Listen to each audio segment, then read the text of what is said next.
Welcome to the Classic Soap Operas podcast. Today, we're talking about a name you might not recognize, but I guarantee you know her work. She is the secret architect behind the stories that have kept us glued to our screens for generations, the woman who literally wrote the rulebook for television drama.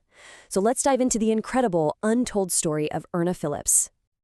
She was known far and wide as the Queen of the Soaps, and let me tell you, that title was earned. Irna Phillips didn't just write soap operas, she practically invented the entire format from the ground up, building a storytelling empire that defined daytime TV for more than half a century.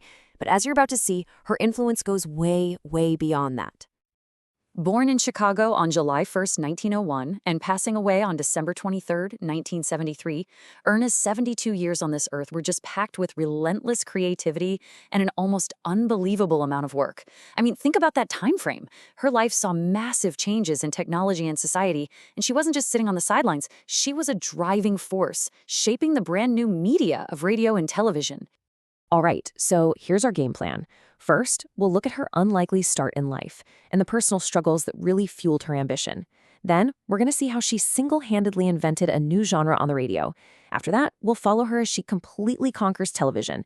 And finally, we'll get into her enduring legacy, the one that still shapes the shows we binge-watch today.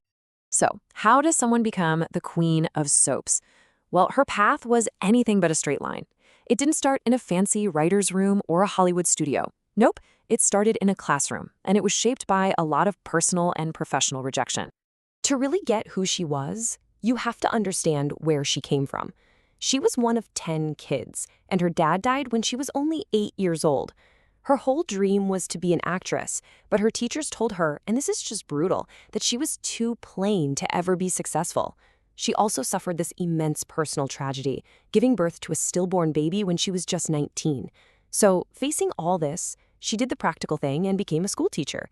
But that creative fire, it never went out. And that fire is what led her to radio. But here's the thing, she didn't just join the industry, she created a whole new part of it. This is where the school teacher from Ohio transforms into a media pioneer, literally inventing the language of serial drama as we know it. Okay, picture it. 1930. At a Chicago radio station, she creates a show called Painted Dreams. This was a completely revolutionary idea. It was a daily drama written specifically for a female audience.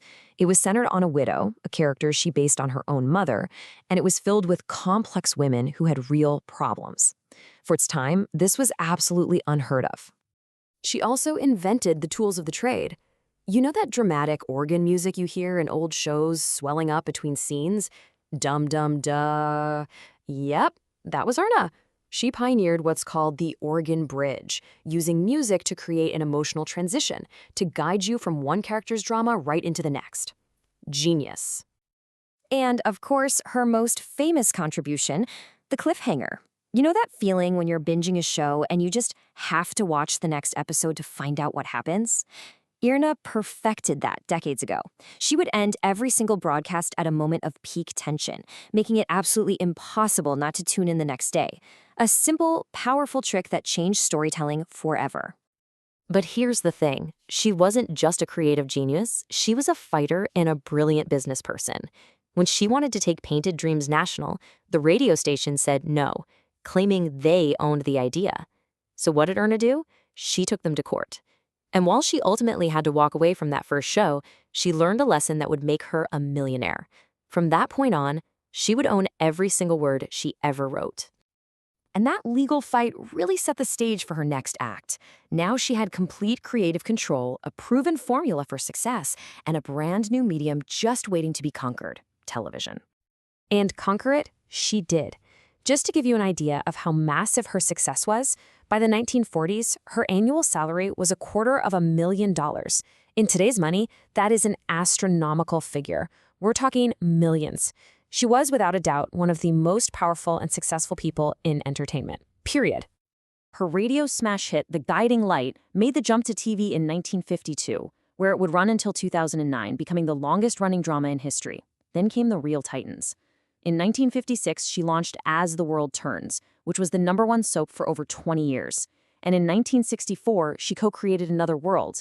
She didn't just have hits, she built dynasties. So, how did she do all this? The engine behind this empire was just a relentless, unbelievable work ethic.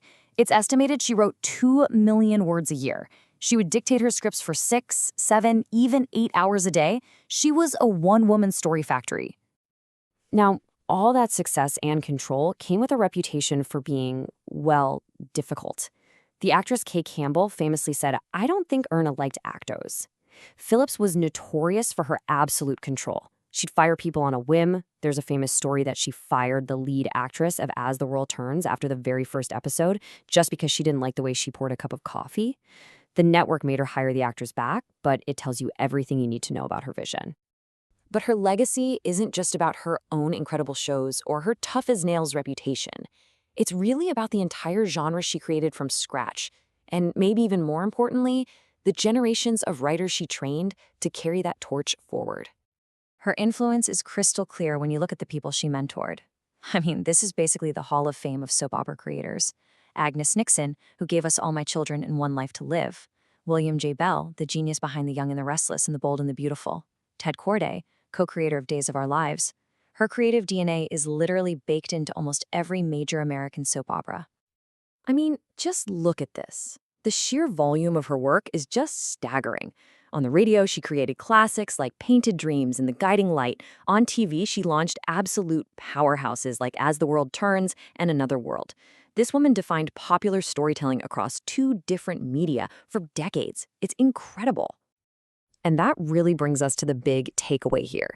Think about it.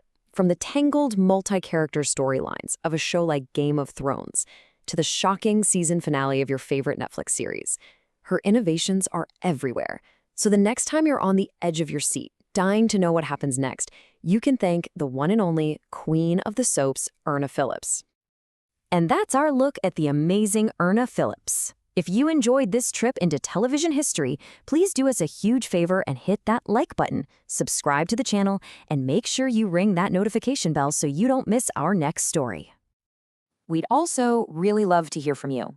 Is there another classic show, a legendary creator, or a TV pioneer you want us to cover? Let us know down in the comments. Thanks for watching, and we'll see you next time.